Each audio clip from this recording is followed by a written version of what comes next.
जय गुरु जी। संगत जी रुद्र संहिता का 17 से 19वां अध्याय। भगवान शिव का कैलाश पर्वत पर गमन तथा सृष्टि खंड का उपसंहार। ब्रह्मा जी कहते हैं, नारद मुनि, कुबेर के तपोबल से भगवान शिव का जिस प्रकार पर्वत श्रेष्ठ कैलाश पर शुभागमन हुआ है, वह प्रसंग सुनो।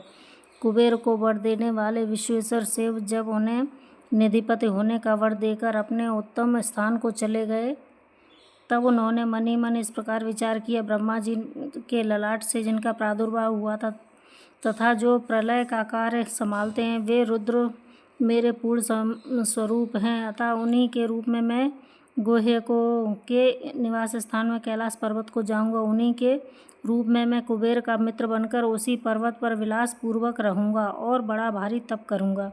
शिव की इच्छा का चिंतन करते तो उन रुद्रदेव ने कैलाश जाने के लिए उत्सुक डमरू बजाया। डमरू की वह धुन जो उत्साह बढ़ाने वाली थी, तीनों लोकों में व्याप्त हो गई, जिसका विचित्र एवं गंभीर शब्द आह्वान की गति से युक्त था, अर्थात सुनने वालों को अपने पास आने के लिए प्रेरणा दे रहा था। उस ध्वनि को सुनकर मैं तथा श्री विष्णु आदि सभी देवता, ऋषि, मूर्तिमान, आगम निगम और सिद्ध वहां आ पहुंचे। देवता और असुर आदि सब लोग बड़े उत्साह में भरकर वहां आए। भगवान शिव के समस्त पार्षद तथा सर्वलोक वंदित महाभाग गणपाल जहाँ कहीं भी थे, उन्हें वहां आ गए। इतना कहकर ब्रह्मा जी ने वहां आए हुए गणपालों को नामोल्लेख पूर्वक विस्तार परिचय दिया।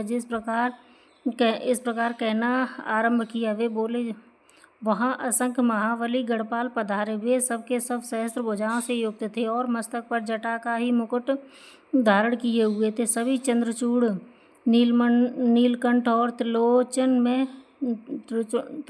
थे। हार, कुंडल, केयूर तथा मुकुट आदि से अलंकृत थे। वे मेरे श्री विष्णु के तथा इंद्र के समान तेजस्वी जान पड़ते थे। अणिमा आदि 8 सिद्धियों से घिरे थे तथा करोड़ों सूर्यों के समान उद्भासित हो रहे थे। इस समय भगवान शिव ने विश्वकर्मा को उस पर्वत पर निवास स्थान बनाने की आज्ञा दी। अनेक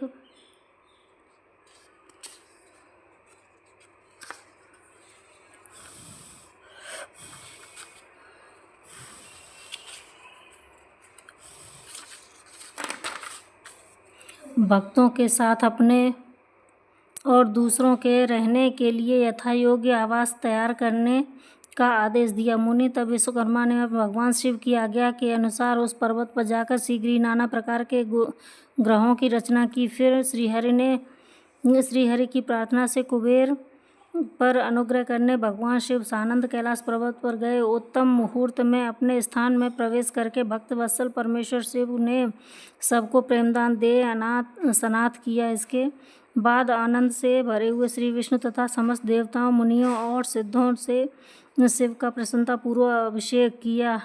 हाथों में नाना प्रकार की भेंटें लेकर सबने क्रमशः उनका पूजन किया और बड़े उत्सव के साथ उनकी आरती उतारी। मुनि उस समय आकाश से फूलों की वर्षा हुई जो मंगल सूचक थी। सब ओर जय जयकार और नमस्कार के शब्द गूंजने लगे।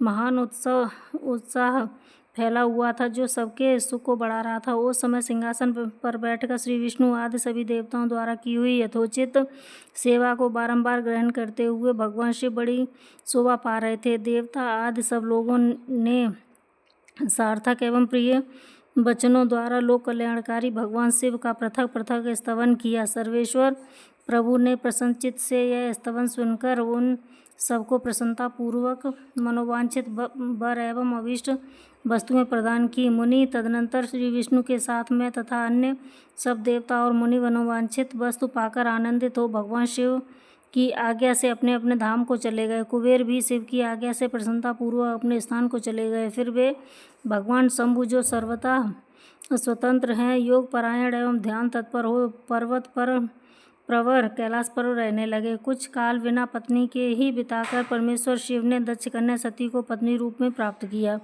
देवर्षि फिर वे महेश्वर दक्ष कुमारी सती के साथ विहार करने लगे और लोकाचार परायण हो सुख का अनुभव करने लगे। मुनीश्वर, इस प्रकार मैंने तुमसे यह रुद्र के अवतार का वर्णन किया है, साथ ही उनके कैलाश पर आगमन और कुबेर के साथ मैत्री का भी प्रसंग सुनाया है। कैलाश के अंतर्गत तो होने वाली उनकी ज्ञानवर्धिनी लीला का भी वर्णन किया है, जो इहलोक और परलोक में सदा संपूर्ण मनोवांछित फलों को देने वाली है। जो एकाग्रचित्त हो इस कथा को सुनता यह पढ़ता है, वह इस लोक में भोग पाकर परलोक में मोक्ष का लाभ करता है। राधे राधे।